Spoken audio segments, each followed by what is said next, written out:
Hello and welcome to the Cuyamonga Institute, our Q&A Conversation for Exploration series. I'm Paul Robert, the Executive Director and President of the Institute, and along with my wife, Laura Lee, the Director of Research, Education, and Outreach. And on behalf of our Board of Directors, advisors, volunteers, and supporting members, we want to thank you for joining us today. The Cuyamonga Institute is an independent, nonprofit research organization committed to researching consciousness and the human experience, following the footsteps of our founder, anthropologist Dr. Felicitas Goodman. And as an educational institution, we take an open approach and we invite scholars in related fields to help broaden the scope of our own work and exploration. That's why we call this Conversation for Exploration. And on these weekly Sunday discussions, full spectrum of topics from neuroscience, anthropology, archaeology, astronomy, philosophy, mythology, shamanism, ritual, the hero's journey, arts, roots of theater. It goes on and on and on, from the arts to the sciences and everything in between. And you're welcome to visit our website at cuyamongainstitute.com.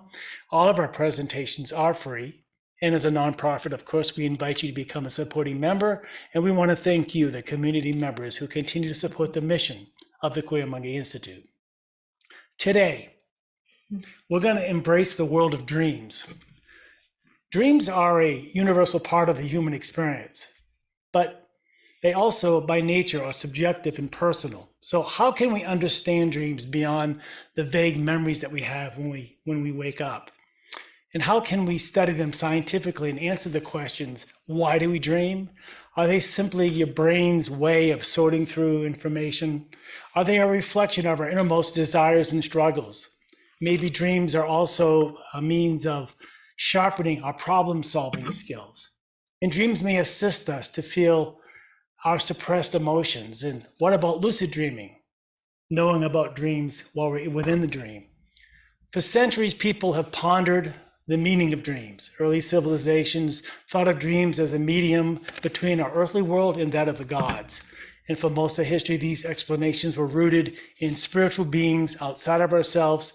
Dreams are understood as messengers from the gods, as a communication from our ancestors. In fact, the Greeks and Romans were convinced that dreams had a certain prophetic power. And the ancient Egyptians thought that dreams are simply a different form of seeing, with trained dreamers that were serving as seers to help plan battles and make state decisions. Dreams seem to help us process our emotions by encoding and constructive memories of them. And when we see and experience in our dreams may not necessarily be real, but the emotions attached to these experiences definitely, certainly are. And now, with the world of scientific study of dreams as something that happens within the brain, maybe we can define dreaming as an extended reality or a virtual reality. No matter how you define it, dreams impact our lives. Dreams contain with us our experiences and can translate images and thoughts and emotions and sensations that maybe we'll see part of the roadmap as we navigate through life's mysteries. You know, it's not just humans that dream. They're finding, and they conjecture that animals dream, insects dream, reptiles, I think they're looking at the rapid eye movement, but there's a lot of evidence that it goes way beyond just us in the dreaming state. But here is Fred Coolidge coming back. He had joined us earlier with Thomas Wynn on the cognitive and mental life of the Neanderthal, one of our closest ancestral cousins.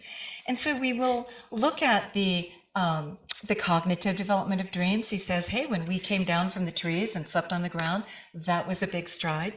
He's going to look at all of the psychologists from Freud to Jung, even Carl Sagan and beyond. He's going to look at the various cultures that recorded dreams, and from the Egyptians to the Old Testament to India, China, so many cultures paid attention to dreams. Sure. And then the theories. For us and our dreams, what theories do you have about what they are, why they are, the range of dreams, and how does that correlate to ancient looking at dreams and the science now of dreaming?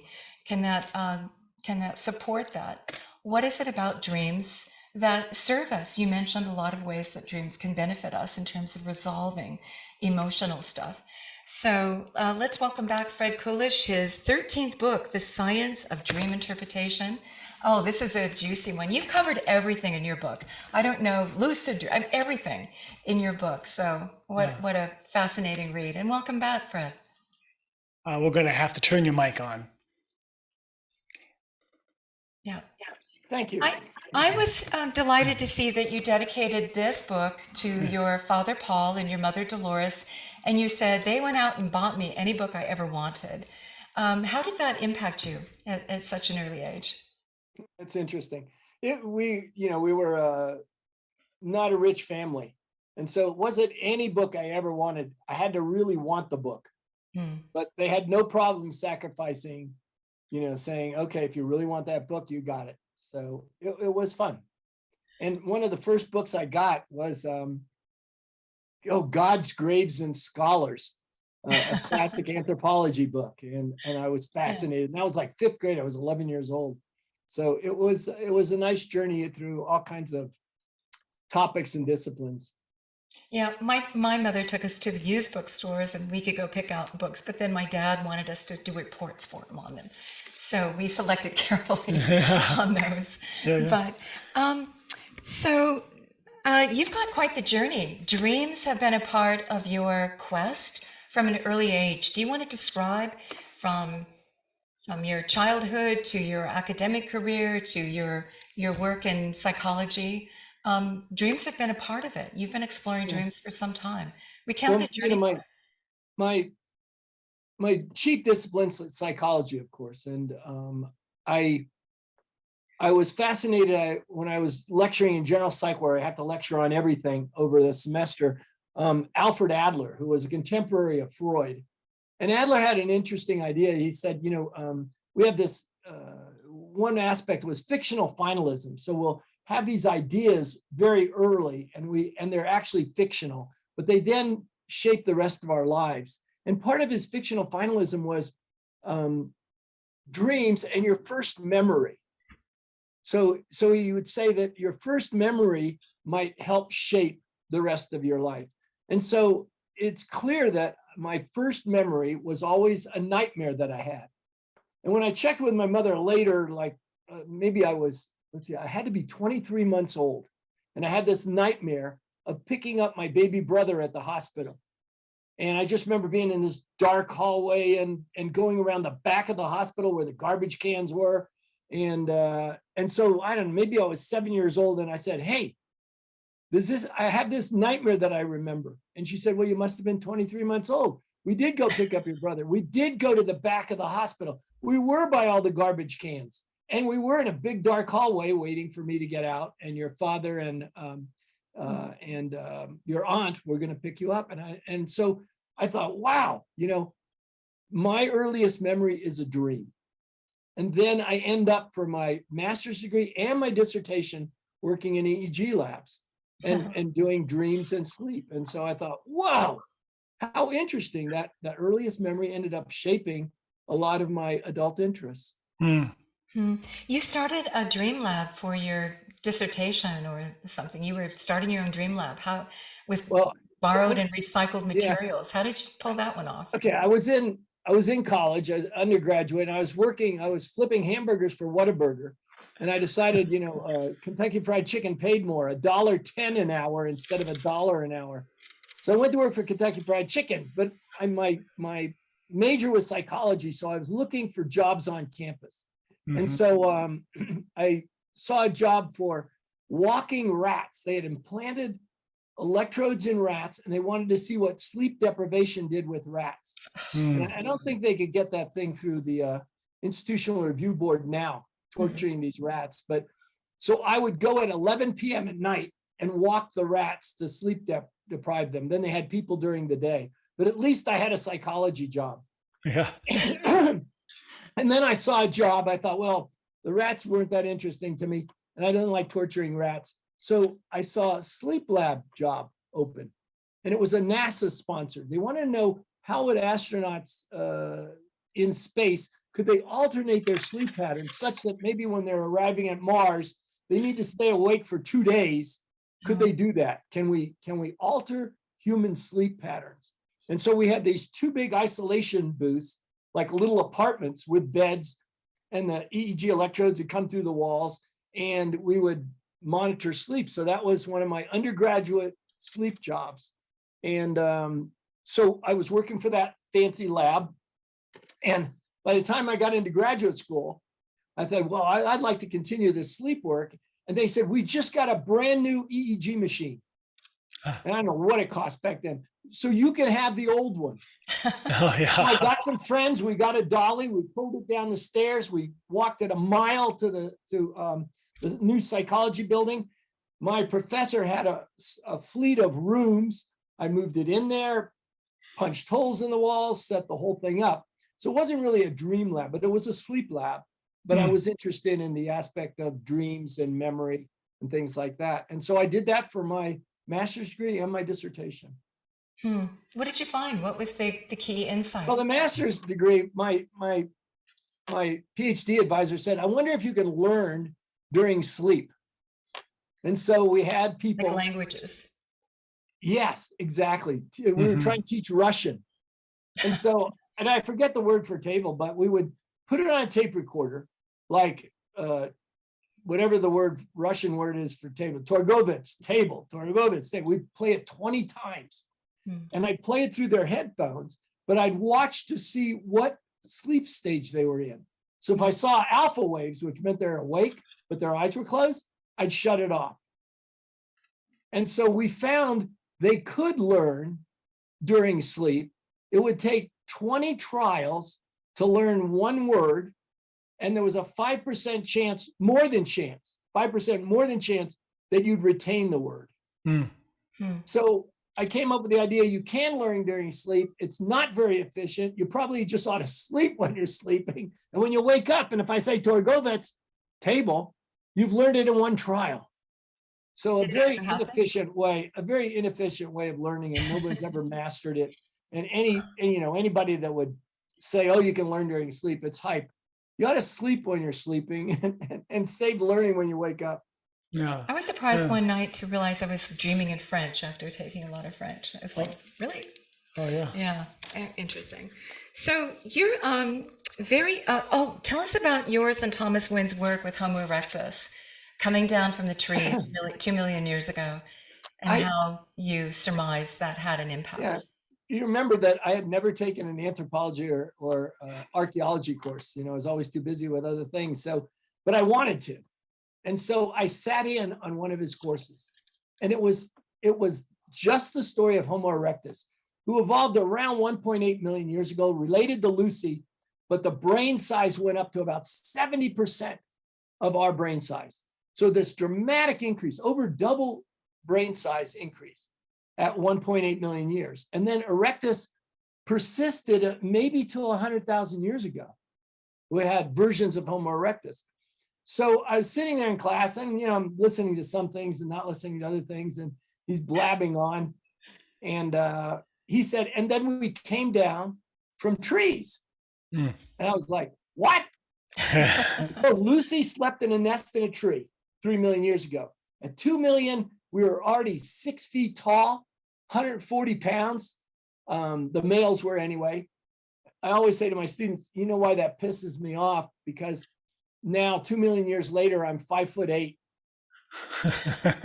Not fair. Anyway, we became way taller, doubled in size from Lucy, could not sleep in trees. We slept on the ground. I said, that must have had consequences. And he said, oh my gosh, sure. Suddenly we had these beautiful hand axes. I said, could it be a function of sleeping on the ground and having an integral, a single sleep period, where you get deep sleep first, then REM sleep, which is the normal process for everybody, and that it might have cognitive benefits, a single sleep period. And there's all kinds of studies that demonstrate empirically how sleep, especially slow wave sleep, the first deep sleep we get, that REM sleep, dream sleep afterwards, really does not only consolidate memories, but enhances them. And in a way, it probably, I don't know, sort of like cleaning, you get rid of the things you don't need to worry about. And the things that are emotionally valent, the things that are important to you, are maintained. And like you said, Laura, they're rehearsed. You remember it. Mhm. because it's kind of important to you. So, so he said, well, write up your ideas and I'll provide the archaeology for it. And that's what we did. So in 2006, we published that article. The notion that was just unheard of in anthropology, that there were aspects of sleep physiologically that really helped our evolutionary advancement. And it might have been, everybody agrees that Homo erectus was a real change in the evolution. It wasn't just, a smooth trend. It was like this giant leap in cognition. And nobody had yet attributed it to a single sleep period.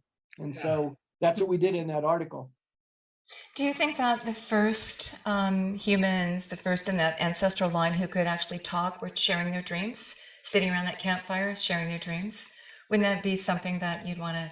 I think eventually, absolutely it could. Yeah. But I'm not sure that, I'm pretty sure they had words for things. Like we've talked about that. Modern vervet monkeys have 3 different sounds for 3 different kinds of predators that elicits 3 different kinds of responses. So we could declare things. We had names for things, but could we do a narrative? Could we really relate a whole dream story, an episodic memory? I'm a little doubtful. Well, at some point we did. At some point, absolutely. At Yeah. some point, absolutely. And we know that from, cave paintings 30,000 years ago, 40,000 years ago, where modern minds were fully in place. And by the way, those modern minds were making things like this statue, famous ivory statue, the Hohenstein-Stadel figurine, Lion 40,000 years ago. Right. They were making these fanciful things. And some people said, some anthropologists said, they must have been hallucinating. Guess what? This humanoid, a female lion head on a human body, you get all kinds of humanoids in dreams, especially children. Mhm. So a much more likely source was for a dream. What if I put a female lion head on a human body? It might even be metaphoric. And that's what dreams do. They'll dream of things that we wouldn't possibly dream of when we're awake. And I say in my book, it's like a probability estimator. What if I did this and that? And we combine these wonderful elements like the Hohenstein-Stadel figurine, and then we make these stories up. And we get to be the director, the producer, right? The actor. And so much can be tied in that, and a state of waking dream too. So speaking of children, you've done a study on nightmares in children. Can you tell us about that? Yeah, that was relatively simple. Is I was curious about whether anxiety, that's the common thought, whether waking anxiety causes these nightmares, severe nightmares. We were almost looking at night terrors, but we couldn't determine whether it was just a severe nightmare. So these are nightmares severe. And so turns out the standard way of determining heritability is you compare monozygotic twins with dizygotic twins. If the monozygotic twins are more alike in their behavior, it suggests heritability, because dizygotics are only 50% theoretically alike, monozygotics 100% alike. So we found, and we had the parents rate their children, their twins, on alternate days, and we found out, sure enough, that by doing this called structural equation modeling, we were able to statistically show that these nightmares were heritable, and that there's polygenic, there's multiple genes for some kids to have severe nightmares more than others. That's not related to daily anxiety. So daily anxiety had nothing to do with it. Now, anxieties can trouble our sleep. We can't go to sleep. We keep perseverating. It'll interfere. Yeah. But the severe nightmares seem to have a heritable component. What could be involved in the genes, or how it's inheritable, or is it the atmosphere of the house, or are they processing something in a troubled child? I mean, what would be that baseline for inheriting? A simple model for all human behavior is, we're trying to predict some human behavior. There's genetics involved. You mean even being a conservative or a liberal? Yeah, it's heritable.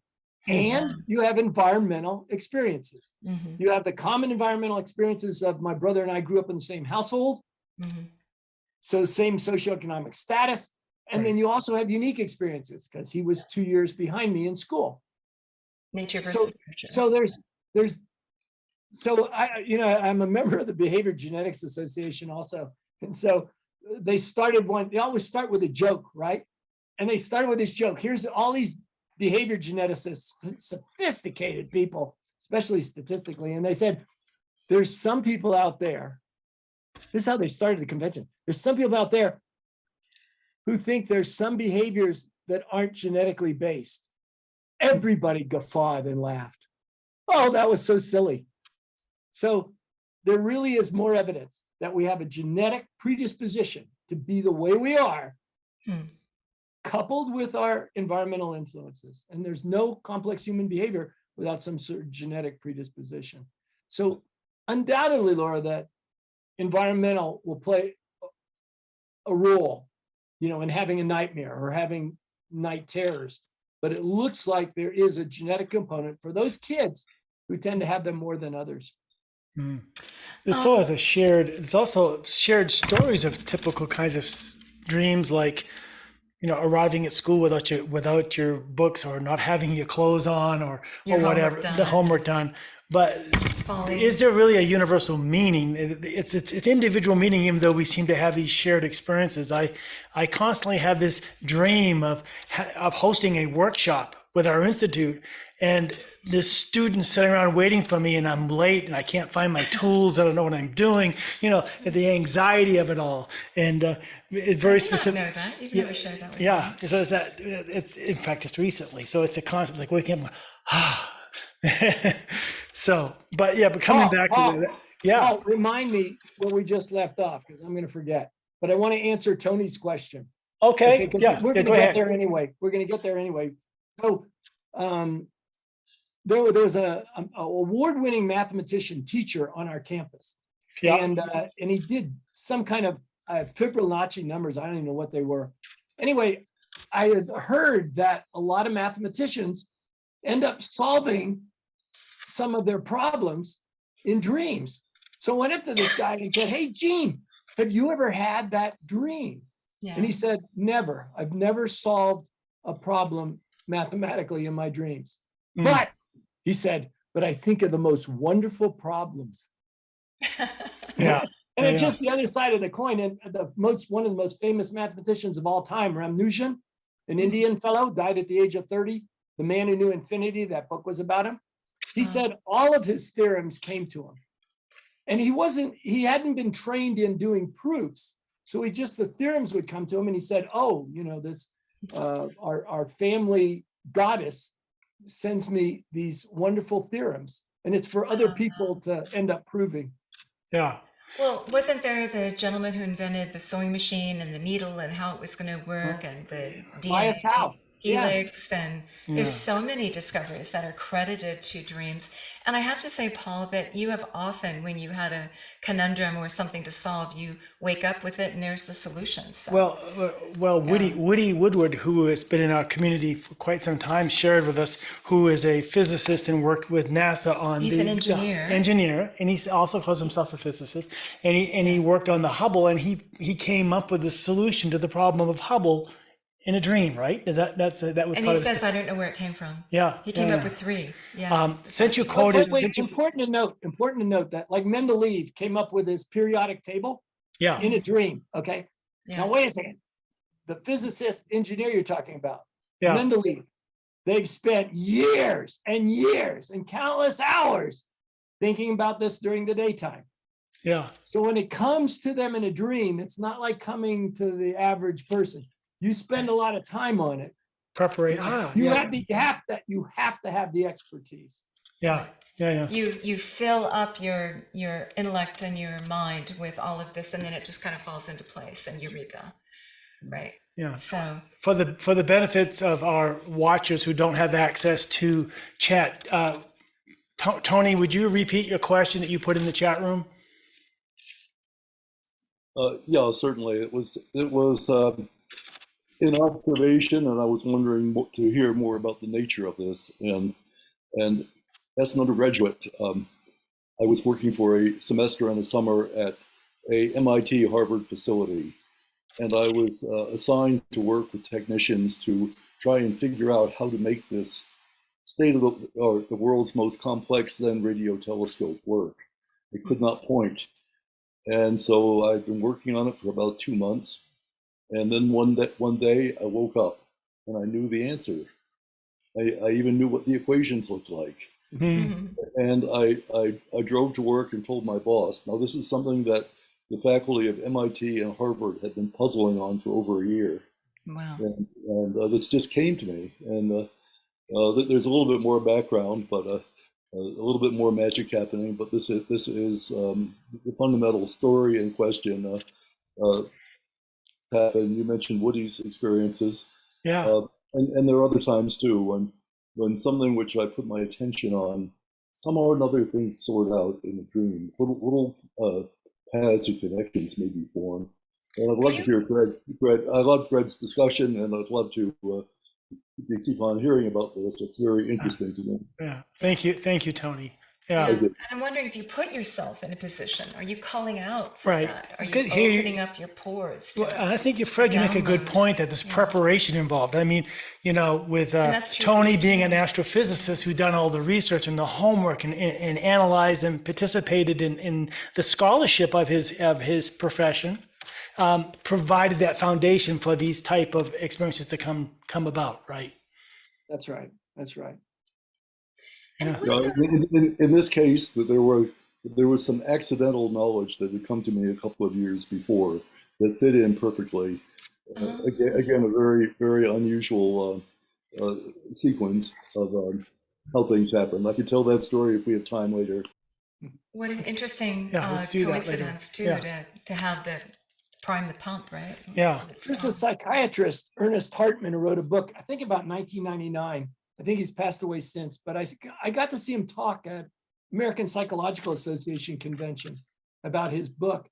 And he had this premise that dreaming kind of casts a wider net so that you're likely to pull in things maybe less taboo, so it's not like we have a real strong conscience. Don't think about that. Don't think about that. If we do, it's very subtle.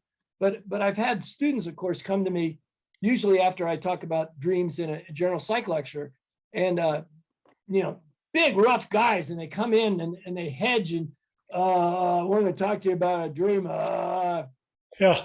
And I always go, you dreamt about having sex with another man, and they go, oh yeah, right. It's like that's the wider net, and without a conscience, saying don't think about that. It casts a wider net. We bring in things that we might avoid, but we might not think about. And that's how, and then our dreams make this coherent whole for that. And is there a physiological basis for the lack of a conscience? There is. When we go into dream sleep, this dorsolateral prefrontal cortex up here Right. is the place that we make decisions more than any other place in the brain. All kinds of information comes from other sources, but this is where we'll ultimately make the decision. Dorsolateral prefrontal cortex, along with other parts, but that's the part that becomes inactive when we're sleeping. So gives rise to the reason that we're allowed to cast a wider net, because the dorsolateral prefrontal cortex may be making decisions that we would tell us, you could think of that, you can think of that, but you can't think of that when you're awake, but not when you're asleep, when the conscience has actually gone to sleep. And that's why I do say in the book that one of the purposes of RAM, just one of it, is like a probability estimator. If I did this, what would happen then? If I jumped off this cliff, what would happen? All kinds of things that we estimate. So if the dream state is, at least some of the dream state is about processing and working things out and sorting through, it's a compilation, right, of all your day activities, some of it. That would make sense that you're getting it all in the soup and reconnecting it in new ways. Oh, yeah.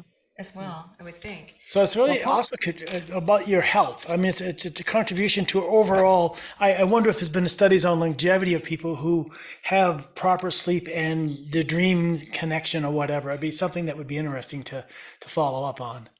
some studies have shown, statistical studies have shown that the number one thing of, this is no surprise, maybe now, number one thing that predicts longevity is Sleep. good genes. Your Genes. grandparents made it to 110, you got a really good chance to make it to 90. What's number two, Paul? Good sleep. Yeah, Good sleep. sleep. Right. Good right, sleep. Right. It isn't a huge factor, but it's one of the many factors that predicts a complex human behavior, longevity. And good sleep is one of them. Now, Hmm. of course, people who are not sleeping well go, really? And then they sleep more poorly. But it's a small factor in longevity. Mhm. We But an talked with important a one. friend, Gert Meyer, who's a neurologist and ran a Director dream of sleep lab in Germany. Germany. Yeah. He said that there's correlations between Parkinson's and Alzheimer's and dementia and lack of sleep, and that it's a cumulative process for things that don't get processed in the brain and reset, right? So Mhm. Yeah. a lot of metabolic cleaning up that needs to happen.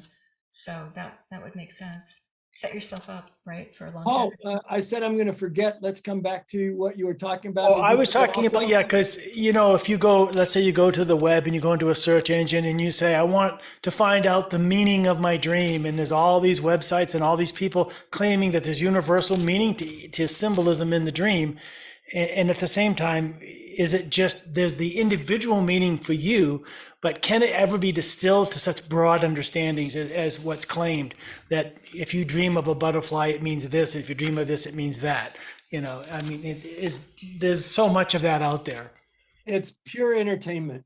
Okay. Yeah. Pure entertainment. It has no scientific basis whatsoever. And Mhm. you can imagine, I say in my book, let's say you're a locksmith, and you dream of a key and a lock, you're at your job. I used to teach one night a week in a maximum security prison, and they'd have these big electronic locks that would go click, and then you'd stick the big key in there, and only when it was buzzing could you get in.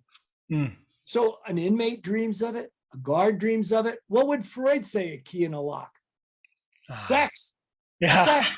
Yeah. So, it has to be an individual meaning. There's Yeah. We just agree with no that. universal. Yeah. And all the books that compete with mine, Yeah.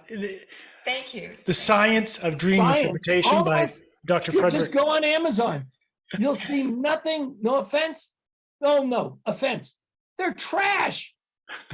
You look up butterfly and then it'll tell you what your meaning is. It'll tell you it's pure entertainment, but that's its only value. It's not What scientific. advice do you have for people to interpret their own dreams? I say in the beginning of the book that you can interpret your own dreams. It's a good idea to look at them. Yeah. But if you really want to get more health benefits, psychological benefits, go to a therapist. Mm-hmm. Now, the really sad thing that I say in the book, all PhDs in clinical psychology now, do you think there's one course in how to use dreams in psychotherapy across America? I'll bet money there's no courses in any PhD in psychology program. They They're don't teach missing it. a lot of Yet data.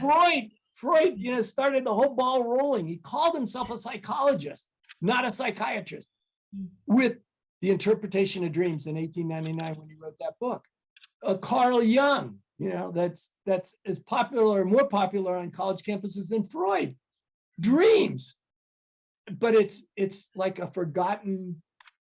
You said it's like ability. an unopened letter, an uninterpreted dream. Yeah, and that's what I loved. That in interpretation of dreams, Freud said, "Oh, this fellow Al Morey, a rabbi philosopher, in 1848, wrote this book. It was a translation. He didn't know that it was a translation of a book that Al Morey wrote in 1515. And it was called Interpretation of Dreams, the translation. And Al Morey said, dreams are like letters that we send to ourselves. And he said, imagine you get a letter to yourself, and you don't open it. He said, what a shame. Yeah. But Right. again, we cannot not imagine sort of the negative things people might say about us. It's impossible. Tell me what you think they're saying behind your back, Paul. Yeah, it's tough to imagine. Right. And in fact, we've got ego defenses against that sort of thing. Mm-hmm. But in the dreams, if you explore it with a therapist, they may be able to lead you to the things that you're fearing. Those HOLE, those holes in our personality. And that idea comes from this guy, Fritz Perls, a famous psychologist and psychotherapist from the 1960s and 70s. And he had these books, Gestalt therapy, but his primary vehicle for working with anyone psychologically was using dreams. Because he said, if you look at human language, you walk up and you go, how are you? How are you? And the answer is, oh, how are you? And imagine, he says, this is just BS, In fact, he called it chicken S because it was so trite, and imagine just for a second, if somebody said, how are you? And you say, oh my God, I'm glad you asked. Look, my toe, I took off a nail here and it bled. It hurts like hell. Do you think that person will ever ask you, how are you again? No, he said it's so unreal. And then he said, then you get bigger forms of SHIT, like you develop a therapy. So he even made fun of himself, And so he said, the only real thing people do is they dream. And that's, and all through psychology, we say, dreams really, about that beginning, dreams are as real as anything else. Like when you're watching a movie, you'll say, oh, it's not real. Wait, you're sitting there, you're watching a movie. You're watching an episode. It's as real as anything else in your life. So those dreams, you may call them virtual, but they're as real as anything else. Yeah, exactly. There's stories that we tell ourselves in order to understand ourselves. Yeah. I don't think I think that's actually valuable. Hi, how are you? Oh, I'm good. I think that's just a connection, a bid for attention and acknowledgement. And it's nice. I missed it during COVID when we wore masks and you couldn't see each other smile. Hi, how are you? But you walk down the street and you smile and you say hello. That's a wonderful thing. No, and it's a nice connection. It doesn't have to go deeper than that. I don't mean to demean it, but what Perls was saying is that what we become is we'll be alienated. The more phony we are, the more how are you when we really don't care, the more we say trite things, right, the more unreal we are, the more alienated we become from ourselves, our true selves, and others. So if you want to do therapy, if you want to make some real breakthroughs, you've got to be genuine. And pay somebody to listen to all of your woes. Vehicle for because Freud, Jung, and Perls was always dreams. Mm-hmm. Yeah. And somebody with some skill sets as well. Fred Smith has a good question. I'm going to have him ask it in person rather than me reading chat. Hey, Fred, why don't you turn on your mic? Hey, Fred. All right. Thanks. Yes. Fred to Fred. I'm wondering about what in your view, experience, research is the kind of difference between a dream experience and an experience generated by some kind of entheogen, such as psilocybin, ayahuasca, and so on. How much validity or truth factor should we give any of this stuff? Yeah, that's interesting. I almost pictured as you spoke like a Venn diagram, and part of the Venn diagram would be, one of the circles would be the neurological bases for being able to create those thoughts and experiences, those pictures, be it mushrooms or be it REM sleep. They have to share more of the same variants, the same neurological structures producing those things. And generally, this guy Tulving, a cognitive psychologist, called them episodic memories.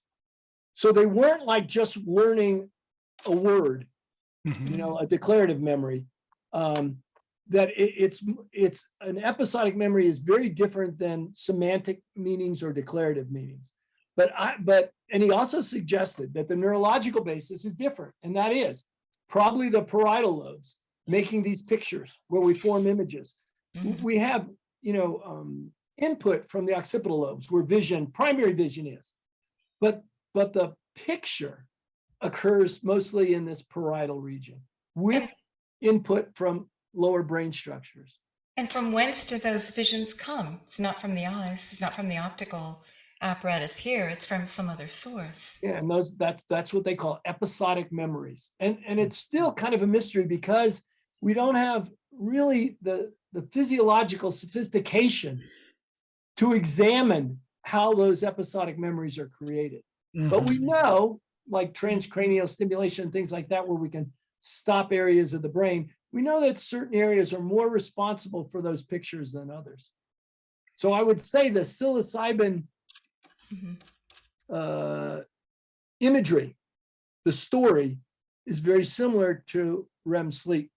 They share a physiological basis, but obviously the onset, the cause is different. The same neural pathways, but just a different activation of it. Exactly. So my sister tells this, my eldest sister tells this wonderful story of when she was in grade school. She was sitting on a bus and she was just waiting for the bus to fill up and then take off, and the school bus.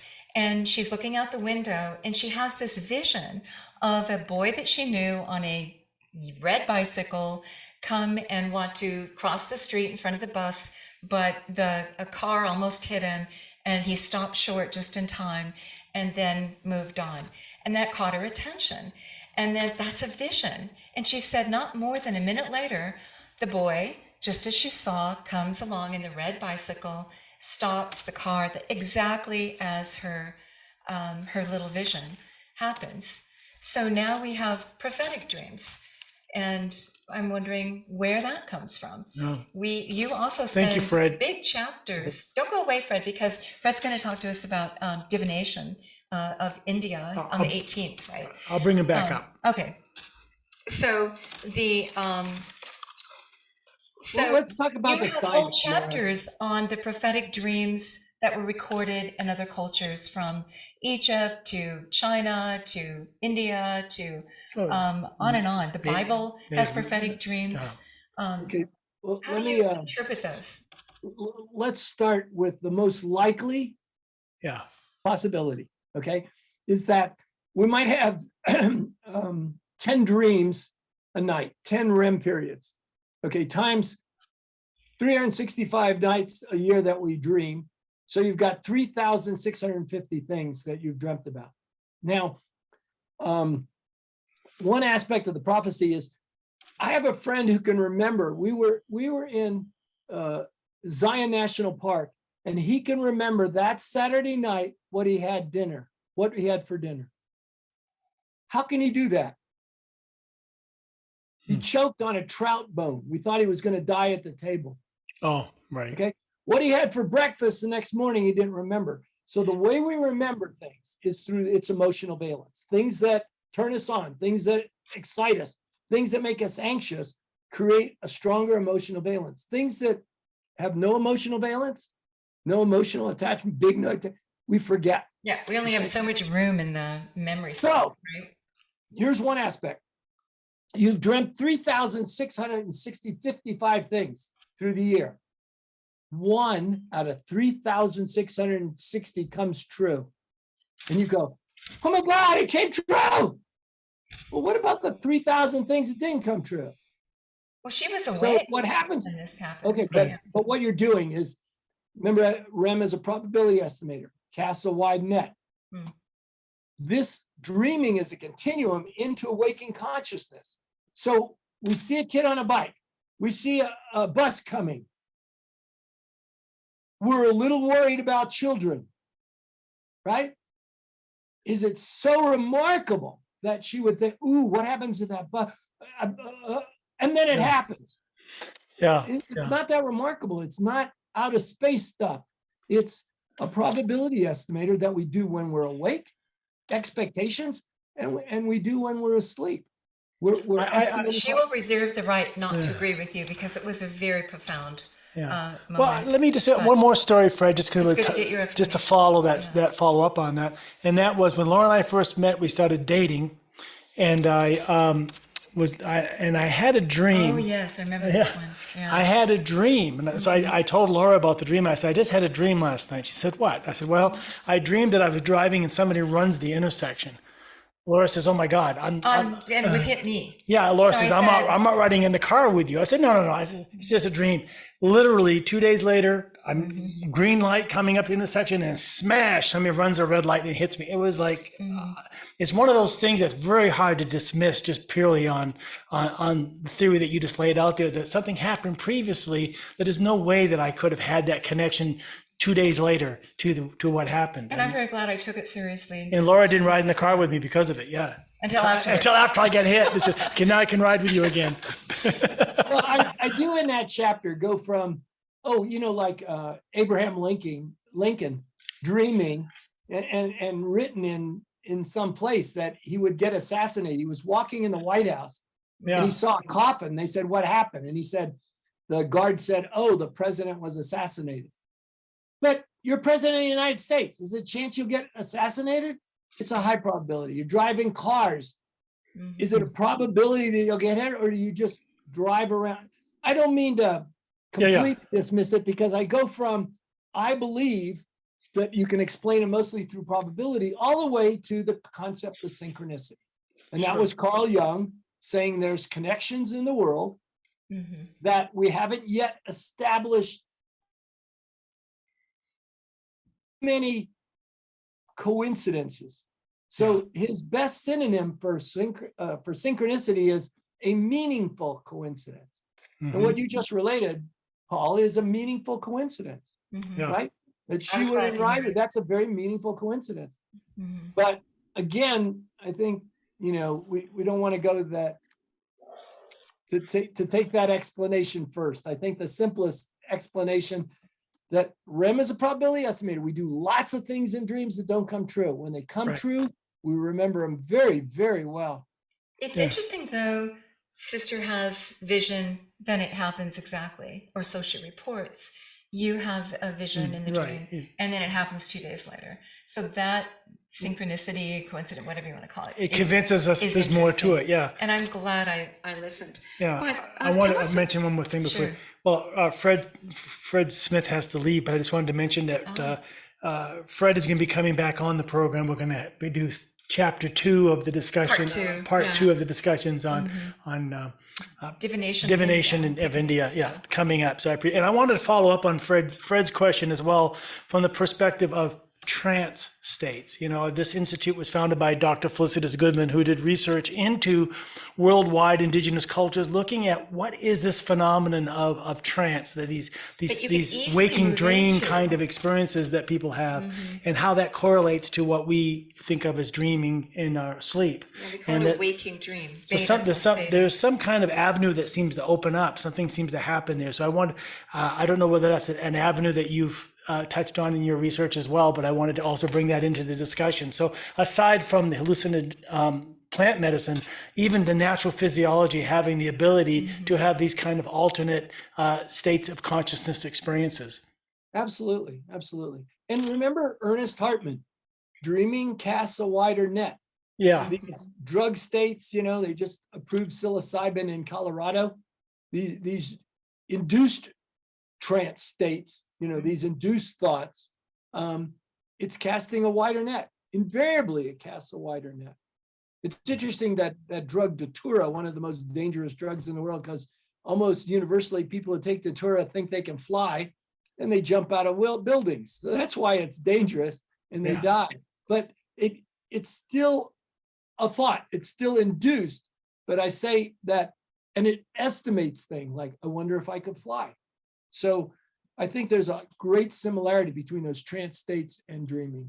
Do you think that is just a way to be more aware and awake to what your subconscious is musing upon, that you're building a neural connection? You're waking up a dormant aspect of unconscious mind, a dormant aspect, so that you can read your own self more deeply. Yeah, and Carl Jung, like they said, 2/3 of Carl Jung's clients, of course, they were mostly wealthy people and had heard of him, but 2/3 of his clients, he said they come in and they're bored.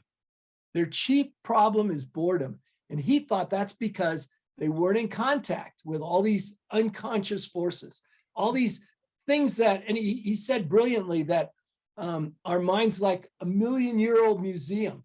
You have all of these thoughts, they're really genetic memories that come up from previous experiences from when we were not fully human, when we were more ape-like. And all of that, when you can become in contact with that, with the help of a therapist, makes you feel WHOLE, makes you feel a whole. You gain back potential. The mind is a million-year-old museum. Yeah. We have access to that. Yeah. In interesting ways. Wow. Tell us how the earlier cultures interpreted prophetic dreams. You looked through the literature. You found the oldest dreamed recording goes back about 5,000 years in Egypt. Why did they think that, you mentioned a happy dream is a bad omen, a frightening dream is a good omen? How did the ancient cultures?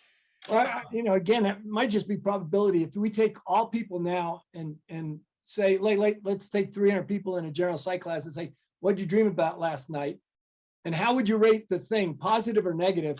2/3 will rate their dream rather negative or anxious. Mm. And so evolutionarily, would that be adaptive? Yes. Imagine you're going to go on a hunt and in your dream, you didn't have your spear or you didn't have your extra pelt. When you wake up, you're going to be prepared. I think that's where we left off, Paul.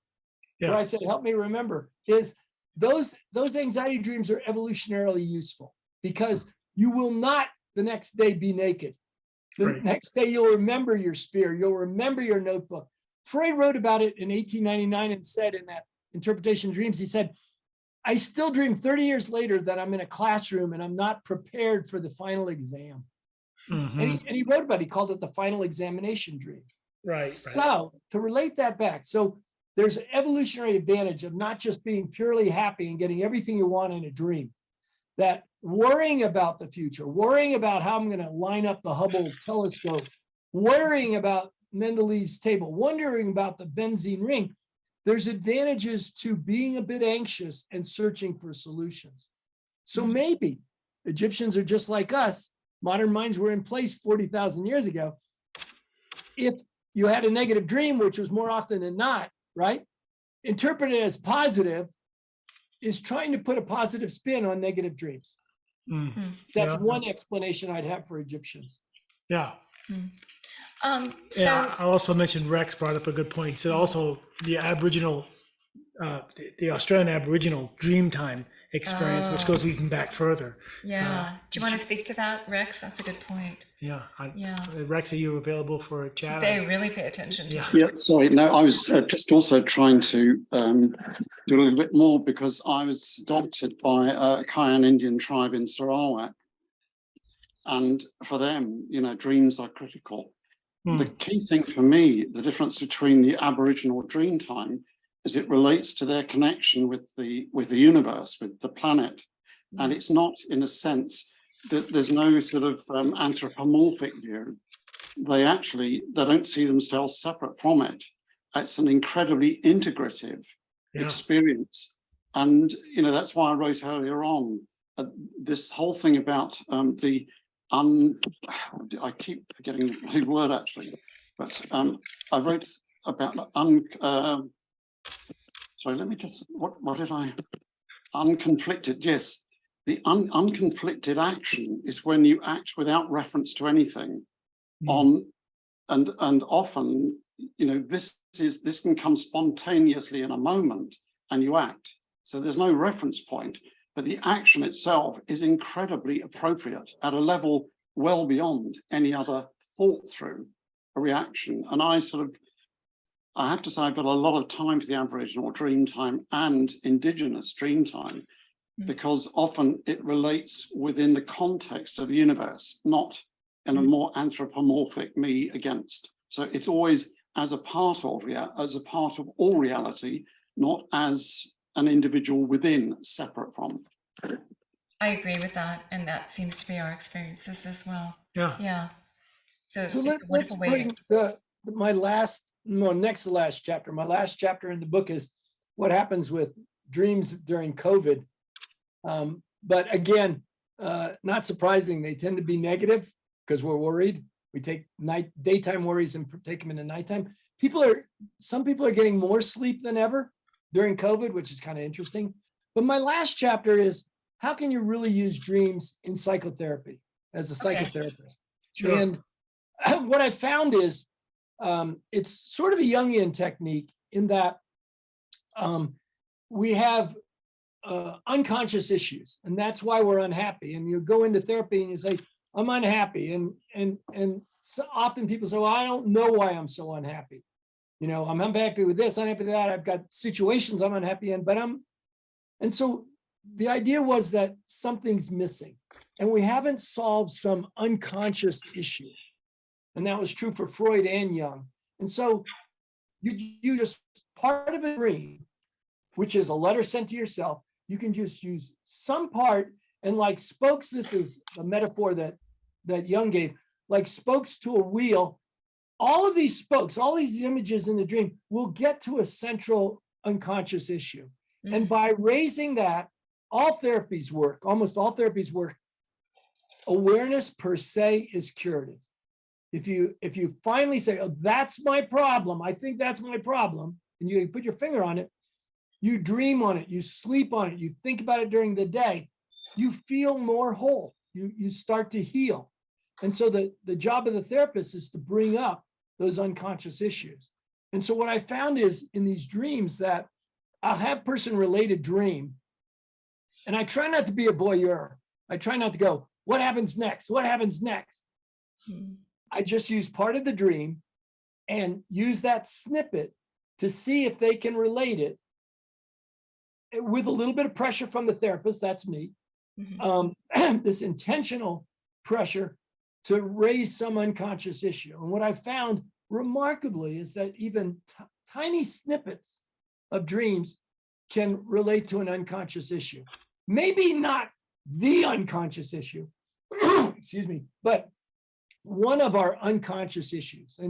And Fritz Perls said we have a hierarchy of unfinished business. And those are the things we keep repeating. And we have some top, some in the top 10, some, top 20, but he said, if you can raise any of these issues of consciousness, the therapist doesn't have to solve it. The person will solve it on their own, which is consistent with Carl Rogers, a mental health motive where we tend to heal rather than unheal as human beings. Well, it seems like you're trying to pull a thread of a tapestry, right? All that unfinished business. And if you can find one thread delivered in a dream and you start following that. Nice metaphor. And so many of us do this on our own, but I see the value of a therapist as well. Then you really are getting into the core issues.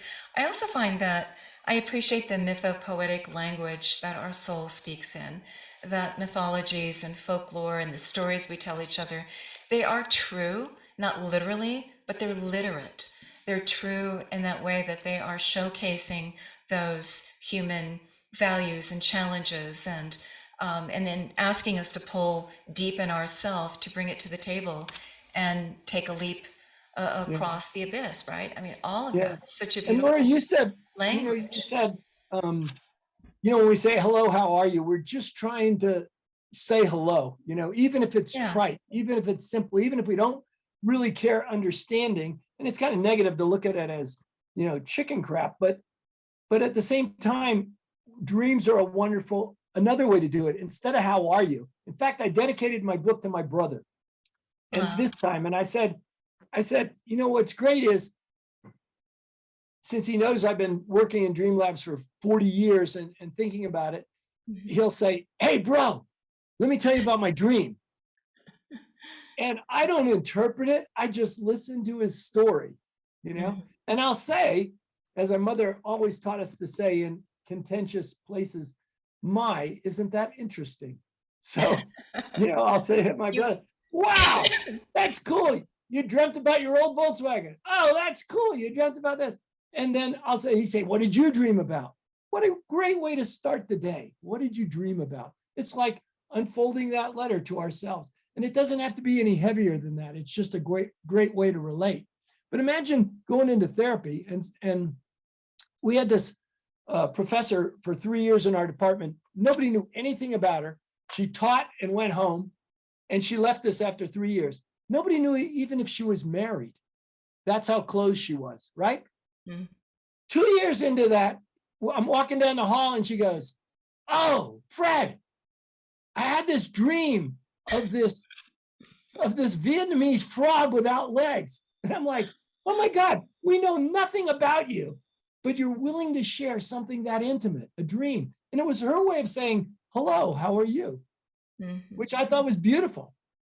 Well, some of these dreams, I mean, they are such a deep part of us. They're so precious that you want to share them only in a safe container where they'll be honored, right? You don't want somebody, and it's hurtful if somebody dismiss it or whatever. I mean, these are precious But that's why I think dreams in therapy are so pieces of useful, us. because someone Yeah. comes in and says, "I'm unhappy," and you say, "Well, let's explore that." It's going to take us, 5 to 7 years. If it's psychoanalysis, it's going to take a lifetime.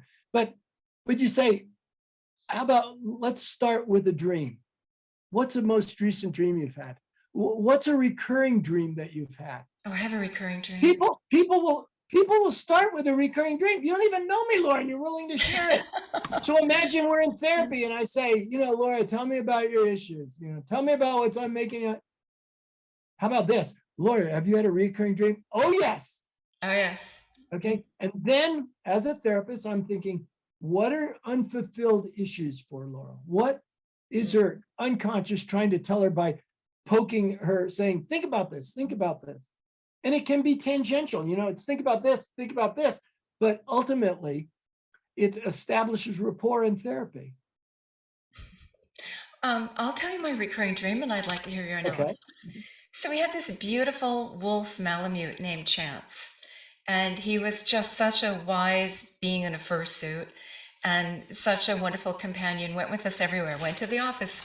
Went in the car. Went here on walks. Okay, wait. He was constant companion. Laura, sorry. Sure. You asked me to use my technique. Okay. Okay.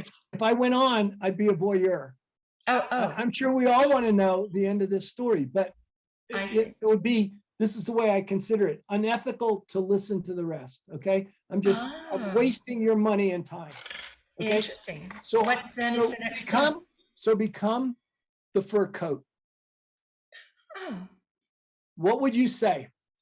Be an actress. Don't think about it too hard. What would you say you're this fur coat? What would you say? Well, he would show up. No. Laura, you said he. Be the fur coat. I'm a fur It was coat. bedraggled, like he was lost in the wilderness. Not he. This is hard. Fur coat. Was it really his fur coat? Did you have his fur coat in your dream? No, it was your fur coat. You were the fur coat. Okay, so become the fur coat. What do you say? I, not he, I. Tell me how you feel. What are you thinking? I'm coming in from the cold and I'm answering the call, and I just want you to know I'm okay, and then I'll disappear again. Stop. Oops, I'm not going to be very good at this, am I? Well, I'll help you be good at it, because you have to be forceful as a therapist. Imagine you're paying me $100 an hour or whatever they charge you. You want to get to the... And no. Imagine if I'm unethical, unconsciously unethical. Tell me more about that dream. Tell me more about that dream. Oh, tell me more about Chance. Tell me more. I don't know where I'm going. Why would I be asking that? I'd be a voyeur. You're here to heal, to help, to bring up unconscious things. And I think that dog is part of your unconscious. And I'd like to explore with you, but I'd like to explore it right away and not waste your money. But I'll sit there and go, okay, tell me, oh, that's interesting. Oh, the dog did what? Oh, yeah. I'm sorry our time is up, Laura. Okay, I see. Gosh, we've accomplished so much today. No, we didn't. We didn't, because you were putting up blocks. You were avoiding sharing. And I don't blame you, because we're doing group therapy here with a bunch of people. So I was curious what your technique was. That's it. That's How it. you do I it? cut people off. I say, think of what, and then I have to fight with them. They say, he. No, it wasn't the dog, and it was your picture of that dog. You were every part of the character. You were his fur coat. You were his life. You were his heart. you know, and we didn't get anywhere else because I So wanted it's to a go there. readout of me and some unresolved. Yeah, I'm a fur coat. I feel, and you said, by the way, you said, I came group therapy here. I love it. Oh, good, Tony. Thanks. Somebody else You get in this said- chair. Wait. The first thing you said, and I say this, how to do this in the book, I came out of the cold. That's what you said, Laura. Mhm. Now I would say, let's just pretend we're doing group therapy. Repeat that. I came out of the cold. I came out of the cold. No, mean it. I came out of the cold. Say it again, please. I Louder. came out of the cold. I came it? out of the cold. Beautiful. Okay, now you've owned it. What does that make you think about? Hmm. I don't know. I'd have to. How did you come out of? I don't know how to do this. It's easy. How did you come out of the cold? How does that fit any place in your life where you came out of the cold? Oh, yeah, and into the sunshine, into warmth and a home and destiny and meaning, I guess. I don't know. That's how my technique works. Not as well this time, I admit, because I feel like we didn't really. I'm not a good patient. But you know, those are those things. Those are the reasons that I like dreams. Is that, you know, if I say, you know, tell me, you know, your most emotional problem, it's real tough to share, but not the dream. We can just accidentally reveal important issues, and they're spokes. I came out of the cold. That's rather fascinating. Interesting. Okay. What? Oh, you want me over here? Is that what you're doing? Yeah. Okay. So, well, tell us more about prophetic dreams of the ancients, or how they interpreted dreams, or it was the gods talking to them, which is a very easy conclusion to arrive at with some of them. How did the ancient people, when you studied ancient interpretation of dreams, is there anything that you're going to bring forward to today? Any wisdom? Well, just from, you know, a cultural, anthropological perspective, I wouldn't make anything more of it, but it is kind of interesting that Al-Mori also said 1 out of 60 dreams will be divinely inspired, that God is talking to us through dreams. And it's not surprising at all that so many cultures have gods talking to people in dreams. In the Christian religion, how did Jesus get his name? An angel, according to Matthew, an angel appears and says, don't get rid of that woman. Name him Jesus. He's going to be an important guy, right? Mm-hmm. A dream was the beginning of Jesus's life. Even before he was born, did Jesus's life end with a dream? Why did Pontius Pilate wash his hands when he turned Jesus over to the crowds to be crucified? Yeah. Pontius Pilate's wife had a dream, and she said, Pontius, or Pilate, have nothing to do with that man. I had a terrible dream about him. Interesting, beginning and end of Jesus's life. How about Islam? Muhammad goes off to meditate, and an angel appears. Guess which one? He says the archangel Gabriel, same one that appeared to Matthew, and says, recite, you have to pray 5 times a day. And the word recite is Quran. It translates. Quran means recite. And so a vision or a dream, the accounts of whether it was a dream or a vision or a dreamlike vision during the day is uncertain. But it's interesting. Oh, Buddha's mother had a dream that a big white elephant stuck his tusk in her side. So she went to the Brahmins for interpretation, and they said, Buddha has impregnated himself. You're not pregnant by the king. So many religions But from some divine have source. Okay. dreams as a major part of their interpretation. Mm-hmm. Yeah. Down to Joseph Smith and the Mormons, right? That was all a dream he said he had. That's right. Yeah. So, Bill, Bianca spent some time in the Amazon, and she had a comment. Bianca, can you turn on your mic and share your experience? Hi, very interesting talk today. Thank you very much. Yeah, I just was down in the Amazon, and we got to participate with the tribes doing this ritual every morning of getting up, and actually at 3 o'clock in the morning, they get up and they just share their dreams. And there's usually a medicine man that will do some interpretation for them.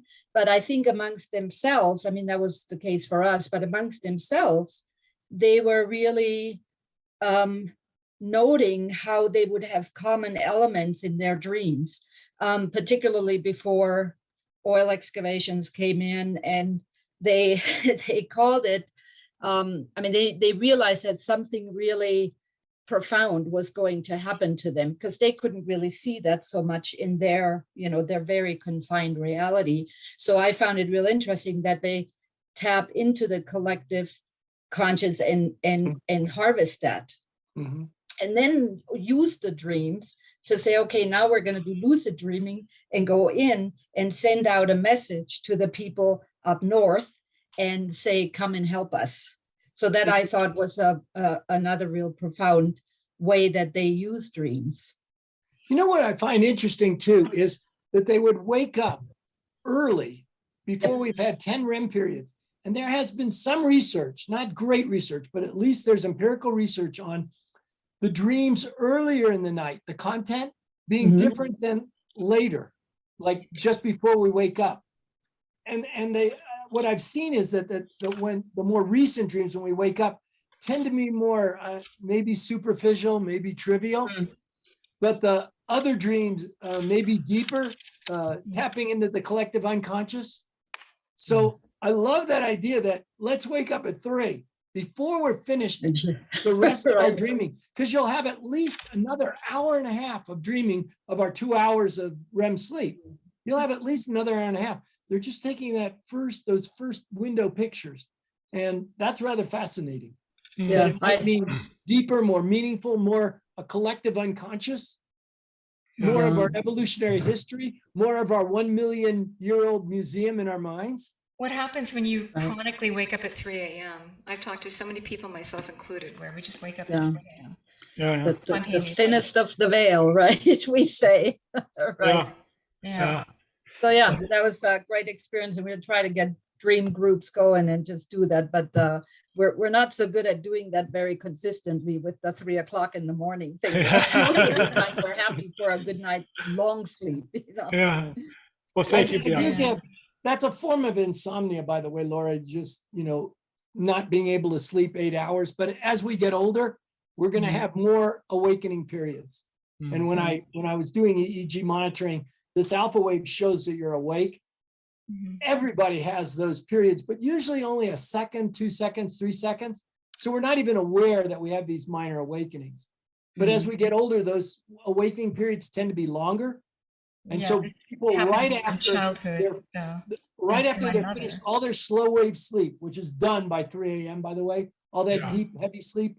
And if you wake up somebody during slow wave sleep, you'll say, it's tough to wake them up. You go, are you dreaming? And they go, no. Are you thinking of anything? No, leave me alone. It's so deep and heavy. There's just virtually no mentation. But as soon as you see those eyeballs rolling, I had a friend who said, I never dream. I never dream. I said, come to the lab, because the professors aren't there on Saturday night. So I wired him up, put him to sleep. And he said, his wife even said, no, he never dreams. So I wait. It only took 90 minutes. And I see his eyeballs rolling and his cortex producing this high frequency wave that shows he's dreaming. And I wake him up and he goes like this.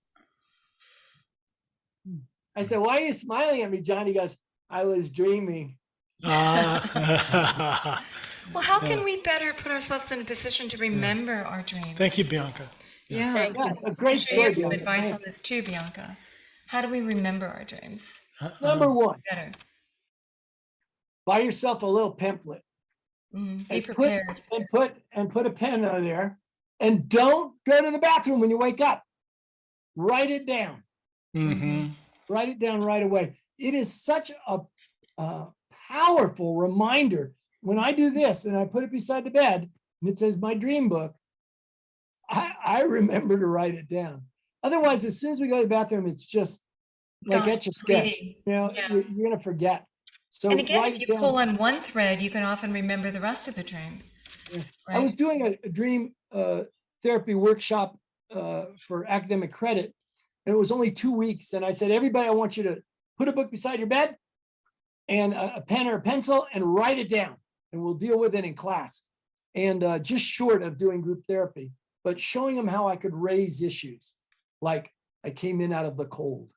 And so this woman says, well, I don't dream, so it's not going to work for me. I said, humor me. Put this beside your bed. Mhm. So everybody was waiting the next day. There were only 20 of us. And she came in and I said, well, and she goes, didn't work. I said, really? You put the, she goes, no, I knew it wouldn't work. So I didn't do it. I said, again, I said, humor me. But this beside the bed. She came in the next day sheepish. And she said, listen, I only wrote 2 words. I don't remember doing it at all during the night. Gone fishing. A sign, gone fishing. And I said, become the sign, gone fishing. And she goes, gone fishing, gone fishing.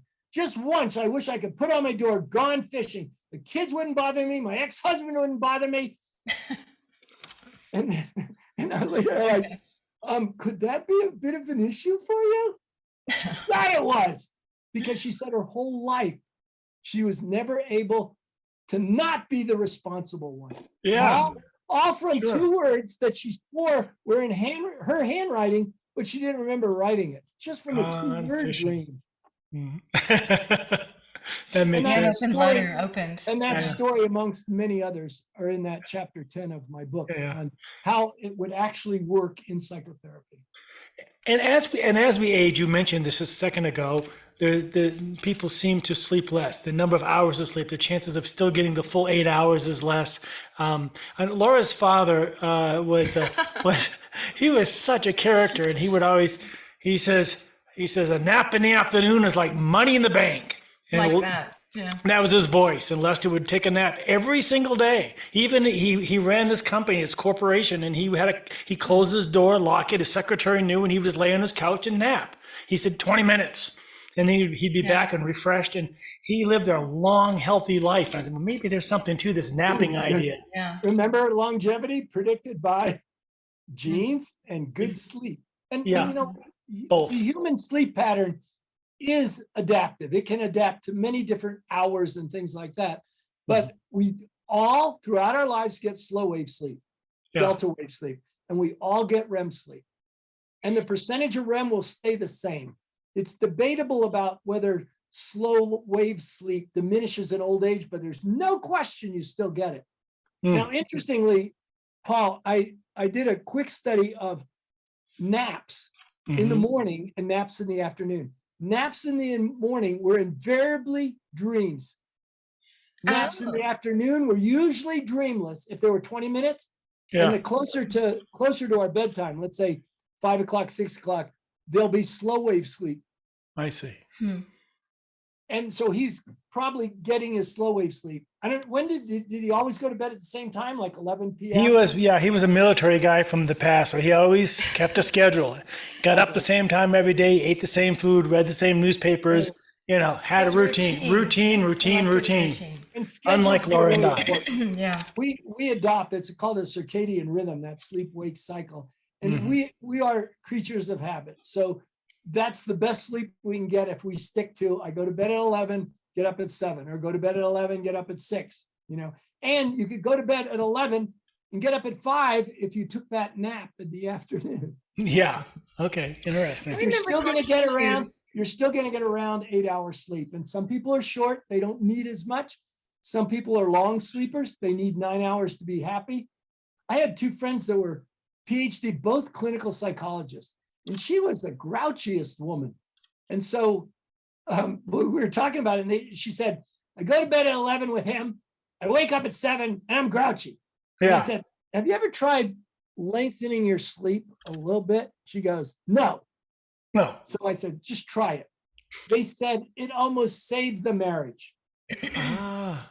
Yeah. I mean, they did save their marriage, but part of it improved because she needed 9 hours and he only needed 8 hours.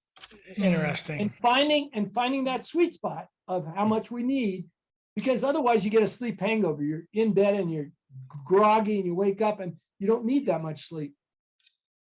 That's an interesting phenomenon within a marriage because you have people with different needs sleeping in the same bed. And, like Laura is a night owl.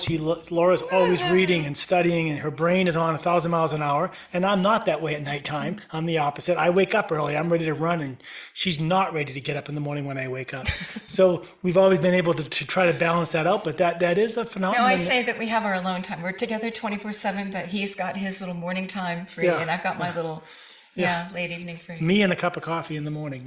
Yeah. So there's a secret of life is find your sweet spot. Find that amount of sleep that you need where you don't feel groggy or too hungover, but you don't feel sleep deprived. Yeah. Right. Yeah. Boy, I remember when my father was slowing down and just Oh, it's losing great. steam.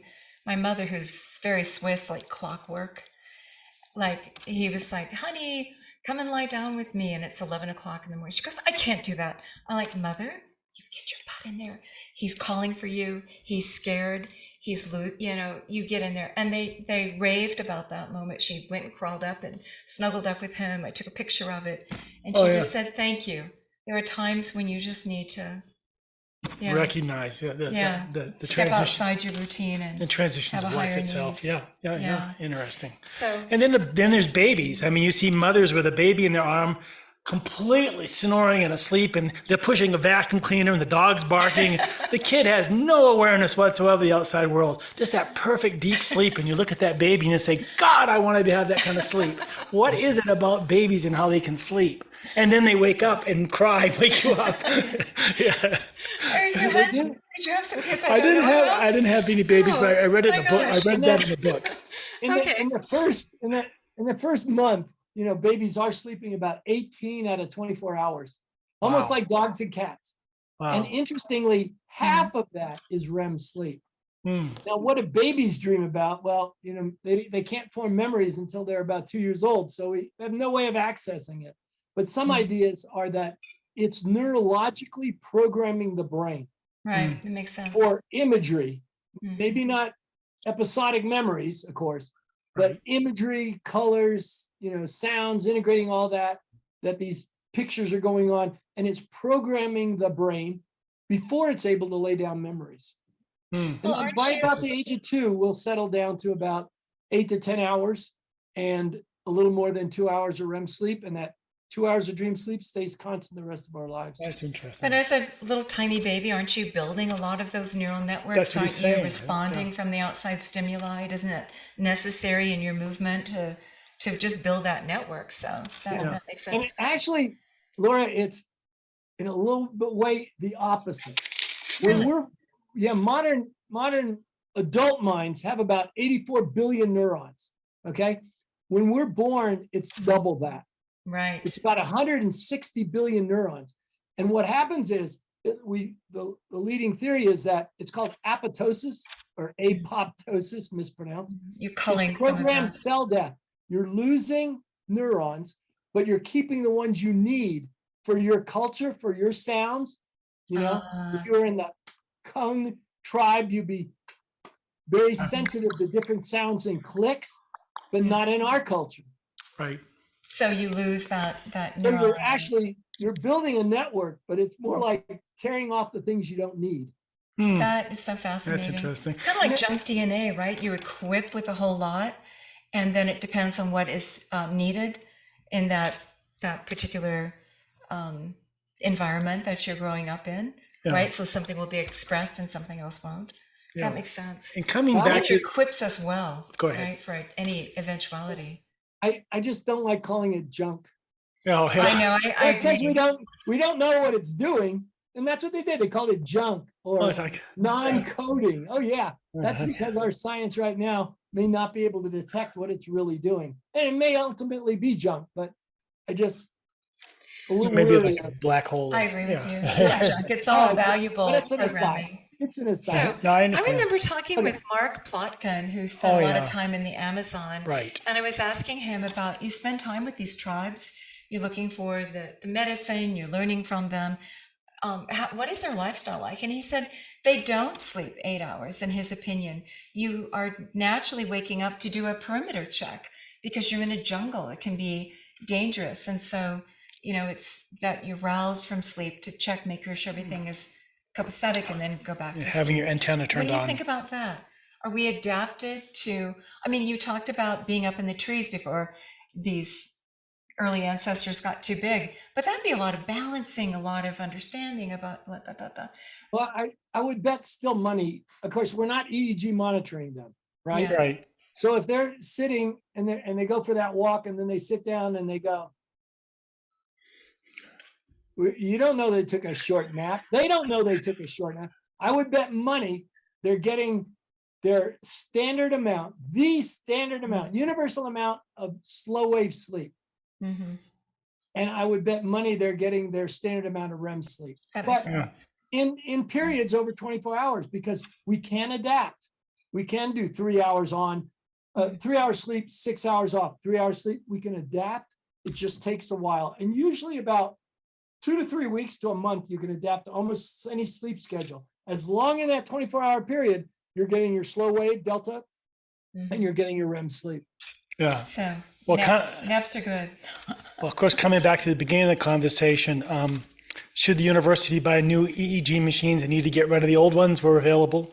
The second part of my question was, you said that there was not a lot of evidence that learning during sleep was an effective means. How about something different though? Maybe music. Let's say you want to study classical music and you listen to classical music as you go to sleep at night and maybe even leave the music on during the night. Does it help you as a musician? Is there any evidence that you can learn that way? I've come to look at the world now because I do all these personality assessments on a 4-point Likert scale: strongly false, more false than true, more true than false, or strongly true. Yeah. I just don't like true false. Yeah. So I would say, as a musician myself, rough musician, I've only been playing about 55 years. If I had known I was going to play guitar for 55 years, I would have practiced more. Yeah. But anyway, I think more true than false. Yeah. Yeah. If I was to play, some complicated piece, even a rock piece complicated, I think, you hear it just like episodic memory. You can hear those tunes. You can hear the voices. I would imagine it facilitates learning. So I would say more true than false in the absence of strong empirical evidence. Yeah. That makes sense. So we understand that in the dream state, you're using a lot of brain energy and fuel. It's as active as the waking state in certain parts of dreaming. And so how is the visual processing center or the inner sensory processing center flipped on to have these very palpable sensory experiences in dreams? What is going on with the EEGs that you've looked at? What part is lighting up? The EEGs are to just create not. this? The EEGs are just not good. Yeah. Because No, all they're not doing able. is the surface waves. Mhm. And in fact, when the surface of the cortex, and remember, you're going through the skull to pick up 1/10,000th of a volt.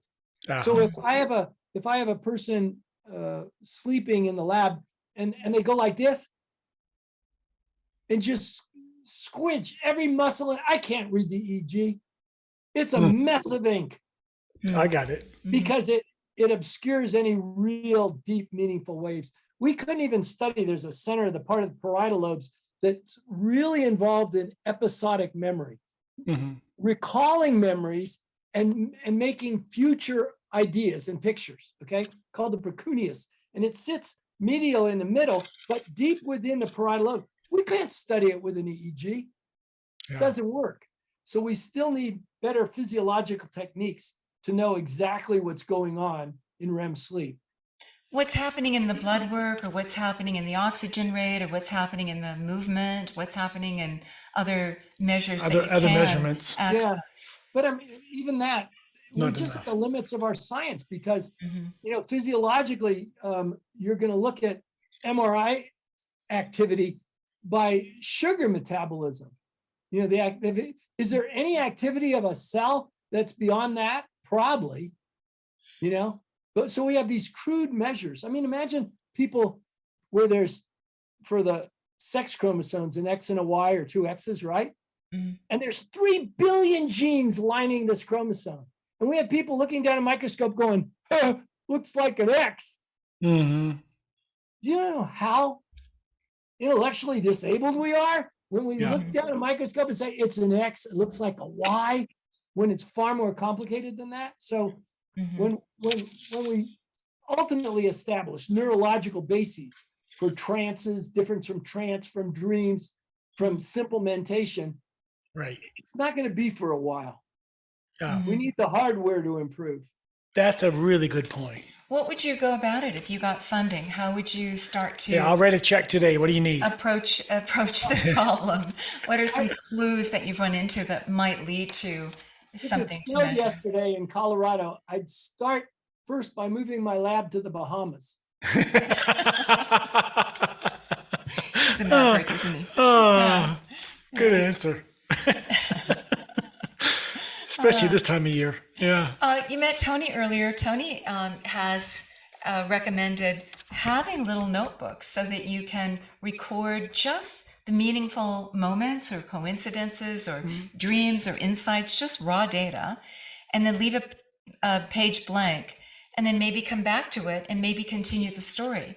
That you're getting breadcrumbs through the forest, I would call it, right? And then it starts to build on a story. And so would that be a form of episodic memory? I mean, episodes that continue, threads that you pull on. There are themes that run through our lives. I can write my themes very, very well. That my hero journey, my heroine journey. Right. I just You thought can of a put Bob them Dylan into line. different literary formats to help you access them. It's interesting. How do you? I thought of a Bob Dylan line. I came out of the wilderness, a creature void of form. I still think about I came out of the cold. Yeah. But this guy Schachter, Daniel Schachter, a experimental psychologist who does a lot of memory work, he talks about this constructive simulation and the advantages of, and again, Precunious, very active during constructive simulation, where you say, should I do this or this? And then you imagine the scenarios where they might go, and then you choose one. And most of the psychologists say, you're not choosing the one with the highest probability of success necessarily. You're creating a novel solution. And that's that constructive simulation. And I think that's the blank page you're talking about. You know, you're creating a novel, but you're going beyond it, you're thinking beyond it, and then you go back to it. And now you have more of an experience, you know, more ideas. You've cast a wider network for all your thoughts. Then you go back and fill in the blank page. I love that idea. Yeah. Yeah, it's been very, very interesting. But also, I think that's why Joseph Campbell's Hero Journey is so popular, because it gives us a format to understand the baseline that we're all on, but also write your own in the infinite variations on the theme. You have some structure, but you're writing your own journey and where it's taking you, what it means, what shows up.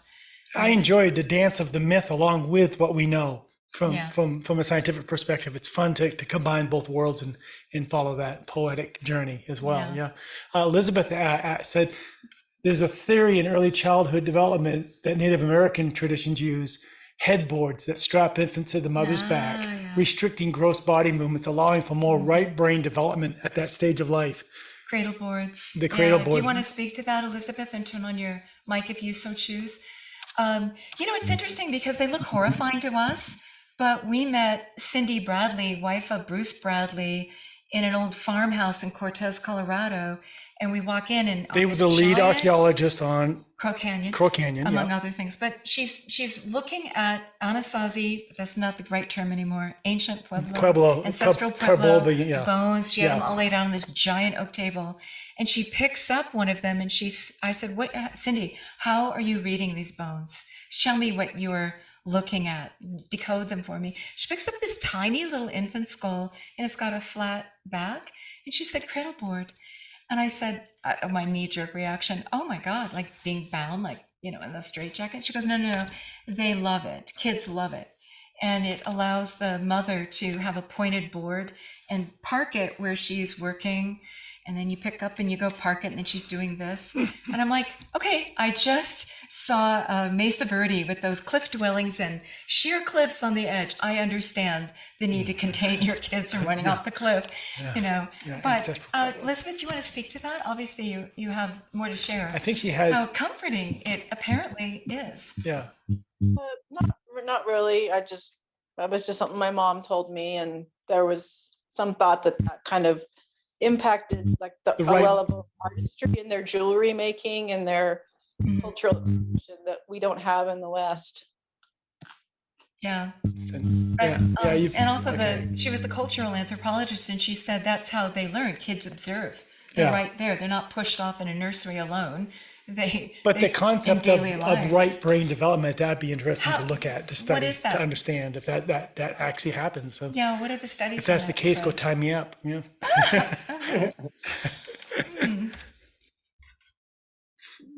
Fred, do you want to comment on that? Well, I don't think there's, any evidence whatsoever to say it's right brain development. It's nice to think about. It's entertaining, but it's just too far removed from our experience. Well, and that doesn't mean it's discounted, but we're going to spend a little too much time with, no offense, the frivolous and the silly, when let's not lose our scientific minds here. The two hemispheres work very synchronously together, and it would be unusual that you'd bind and the right hemisphere would develop better. It is interesting, though, some autistic children need heavy blankets. Have you heard of that? Yeah, I use They feel better with a heavy blanket on them. They're calmer. And so, and it's true for a lot of humans. They love a lot of blankets, some don't, but not that I'm autistic, but I like the heavy blanket. The weighted blanket. But it can be, very comforting, that we're being held, and that's what is rather comforting. In Cindy Bradley's defense, she was talking with current Pueblo people, and so she's we're always tradition. We're always respectful of the ancestral traditions that whether not it's part, neurological or it's not. not part of our tradition, so who knows? Does anyone have any final questions today before we come to an end? This has been so much fun with you, Fred, and I love the fact that we can go deep into the empirical knowledge. At the same time, we enjoy that journey, like I said, of the journey of the mythology and the understanding and trying to figure out, because dreams are something that all of us feel like we want to add importance. Like you wake up in the morning and you say, honey, I had this dream and you're so important to me that I tell you this story. Even though it makes no sense to her, she listens. She goes, tell me more. Well, I was here, but not really there. And I write them down for him. You're bonding. You're bonding. You're paying attention to each other. You're courting each other.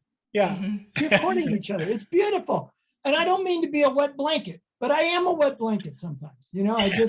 I like to keep my feet on the scientific ground. How would we test this right brain versus left brain development? It's a wonderful idea. It's entertaining, but I'm more entertained by when it has a clear scientific basis. We need that done. It's very important to have individuals like yourself taking that mantle of responsibility to push the work for us from the scientific method. Totally okay and good and fantastic. I mean, it's what we all strive to understand. And then go with new ideas and test them out. And just see. Fred, you haven't shared with us either your own favorite recurring dream or one of the most interesting cases, no names involved, and you're only going to tell us the merest little details, I know, of the most interesting dream therapy cases that you've had. We'd like to hear that. What are some of the breakthroughs? I did one. The one gone fishing was probably one of the more dramatic. But I was in India, and I had a Fulbright fellowship in 1992 in India, and I had a list of lectures, and the two most popular lectures were an introduction to multivariate statistics and my dream workshop. And so at one university I went in, and the morning people, an introduction to multivariate statistics, were very different than the evening people, the afternoon people. So Interesting. it's almost like, just a different crowd, but both intellectually curious. It was wonderful. And so I say, this professor says, well, I don't dream much, but I had this dream, and she didn't mind sharing it in front of 150 people. She said, I'm walking to the Taj Mahal, which was only about 15 kilometers away. I'm walking to Taj Mahal and it's dirty. And as I go, stop, become your dirty feet. And she goes, well, I want to tell about, no, stop. I'd be a voyeur if I went on. Become your dirty feet. She goes, I am my dirty feet. I'm walking. I want to walk away from here. I want to walk somewhere else. I want to go. And then she goes, uh-oh, did I just reveal I'm unhappy here? It's like, yes, she was unhappy in her place in life. Yeah. And Interesting. she revealed it accidentally almost. She stopped herself going, oops. And she had just walked into a big issue. She was very unhappy in a small town outside of Agra. Yeah. And did she change her life shortly thereafter? I have no idea. I didn't go further therapy because I don't Yeah. therapy part. I just like to show how the technique works. Yeah. If you were a therapist. And I think it's interesting when sometimes our body gives us very clear signals. And I remember walking down a street trying to make a decision and thinking intellectually, social self, I needed to go this. My legs stopped working. I could not walk. I was halted down the street, and I was like I felt like I was bound up. And I thought, oh my God, this is obviously not the right direction for my life. And then shortly before I met you, and then going the opposite way, my legs worked fine. Yeah. And making that instant decision, like obviously my body's protesting and trying to tell me something. Direction. Yeah. and that So it night can show up in interesting ways, can it? These notes to self. The reason that dream continued to be meaningful to me, because that evening we finished, they gave me this fabulous lunch, and the sun was still setting. So I walked outside the small little town into a field, and there was a bunch of rocks, and I sat there to watch the sun go down. And a camel caravan came across the road against the setting sun. And it was the most magnificent sundown.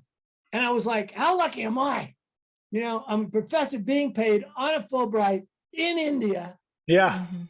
And it was like, I could not habituate to the situation. Everything seemed new and wonderful. Like I'd just been born with this magnificent sunset with the shadows of the camels, and in a place I always wanted to go, India. Right. Isn't beauty a form of medicine? To appreciate nature, to see the gorgeousness around you, to appreciate, isn't that a form of medicine? And uplift, and to gaze upon these sceneries and even travel nature's itself, medicine. getting outside of one's worldview and just stepping into another worldview. Yeah. The shift happens. And that chapter in my book on Fritz Perls is exactly that. He was big about the here and now, saying that when we think about the future, we get this anxiety because we're uncertain. We're drawn out of appreciating what we have now. Or I have a section in there about washing dishes from a Vietnamese philosopher monk who said, if I worry about, I'm going to eat dessert, I got to get the dishes done, that you lose the appreciation for that here and now. And so when you're eating dessert, you're thinking about something else. He says, if I sit there and wash the dishes and I enjoy the soapy water and I can appreciate this here and now, he says, it takes me a little bit longer to do the dishes. Yeah. But when I sit down to dessert, I really appreciate, because I practiced the wonderness and the magnificentness of that being right then and that here and now. Transcendental dishwashing. New website. Yeah. I think Tony that's wants going to to finish his dream story. That's Yeah, it. That's Tony's in on my- at the end. Okay. Go ahead. Go What'd you ahead. say? I didn't mean to cut you off. That chapter, all those little stories are in my chapter on Fritz Perls. Yeah, and we'll have Tony. Then Tony I want had you. more of his dream. Yeah, that he and then I'm wanted going to have share. you hold up Yeah. your book, and we'll Yeah. before we close. Hey, Tony, did you want to Thank share you. This was a that fun last tour chapter? around dream interpretation. Yeah, Yeah. yeah. Okay, well, yeah. The antecedent to it was that a couple of years later, I had gotten into this course as a freshman in college, which had 6 other people in it, including graduate students. I was way over my head, but what I learned there was 19th century astronomy methods. How an arcane thing like the meridian transit works to precisely determine time wherever you are. And it turned out the basic of the 19th century mathematics was what the 20th century astronomers and scientists at Harvard and MIT did not know. They'd never seen these things before. And so I had 2/3 of the equations worked out. I had to work out the rest using spherical trig, which again is an arcane practice nobody does today, but that was really big in the 19th century, 18th and 19th century. So anyway, just kind of a strange coincidence that I had somehow or another fallen into this class as a freshman in engineering, a upper level and graduate level class, small class, and had this knowledge from this class when I was over my head, but somehow or another I picked up what I needed.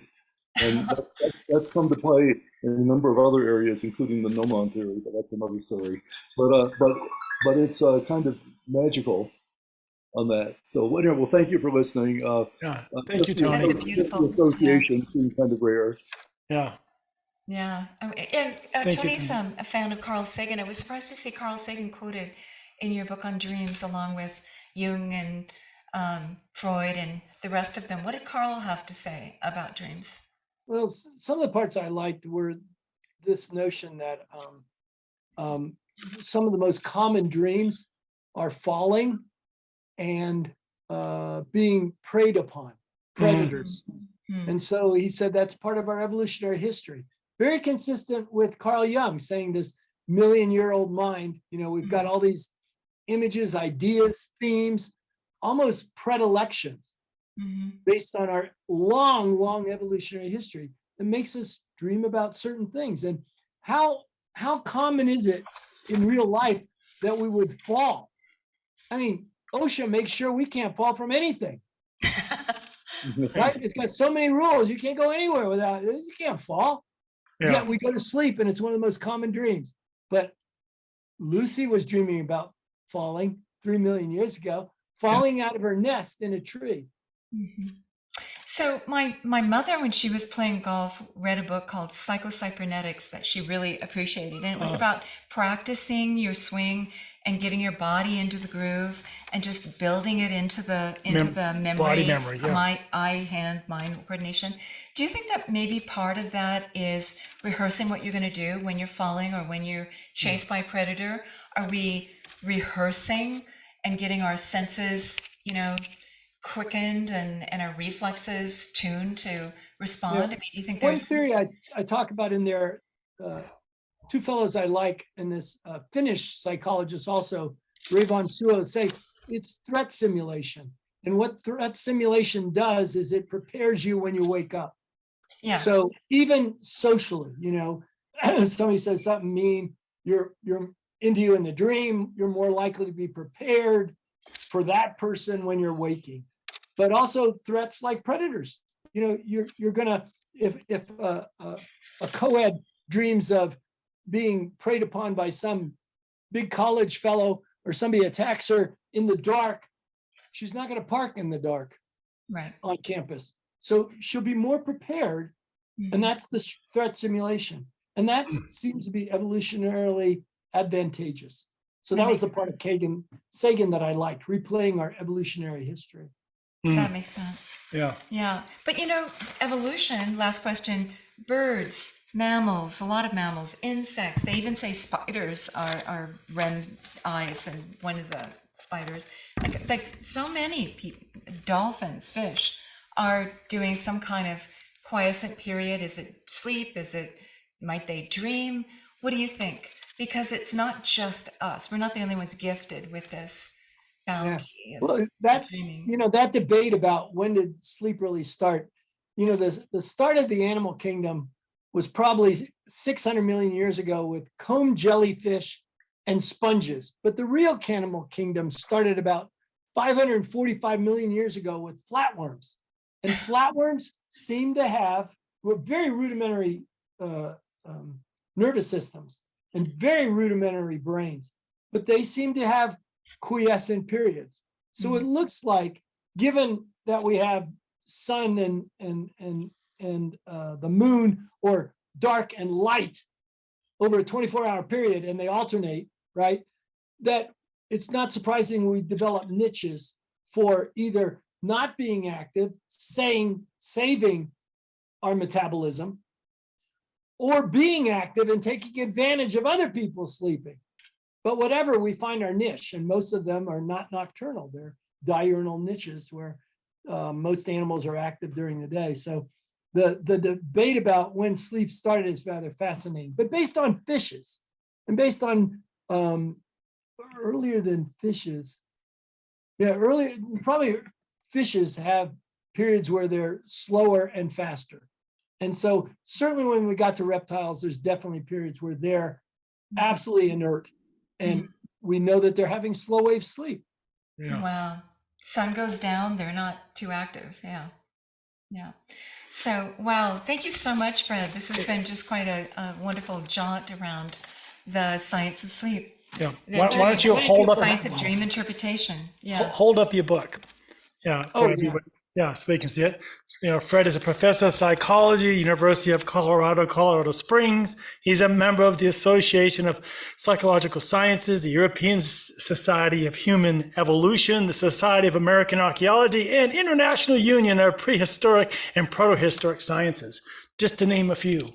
So it's great you've made this your life's work. You mentioned that before we started recording today's interview, you said you've been sitting at this same desk throughout the pandemic. I didn't remember how many hours a day, but you said this is what you've been doing, is just working and studying and Well, and no researching. wonder. You've done 145 journal articles, 50 book chapters, 230 conference presentations, Oh, yeah. and 2 conversation for exploration. Yeah, this is number 2. We thank you for that. Put that on your Yeah. resume, would you? I shall. I appreciate the invitation. I really do. Yeah. Just one more thought is, you know why I'm a member of the European Society for Human Evolution? Because they hold their conventions in Europe. Good thinking. I like it. I like the way you approach life. I went to an APA convention in Cincinnati in February. Yeah. I prefer Belgium and France in September. Understood. Yeah, all this academia has to pay off somehow. There you go. There you go. All right. Thanks very much again for the second invitation. I really appreciate it. Well, thank Thank you. you. We appreciate What you. appreciation to have you Yeah. here. And thank you to all of the great questions and comments and chat and being here with us today, to our Yeah. audience, and if needed. All right. Blessings, Bye, Paula. everybody. Thank Bye-bye. you.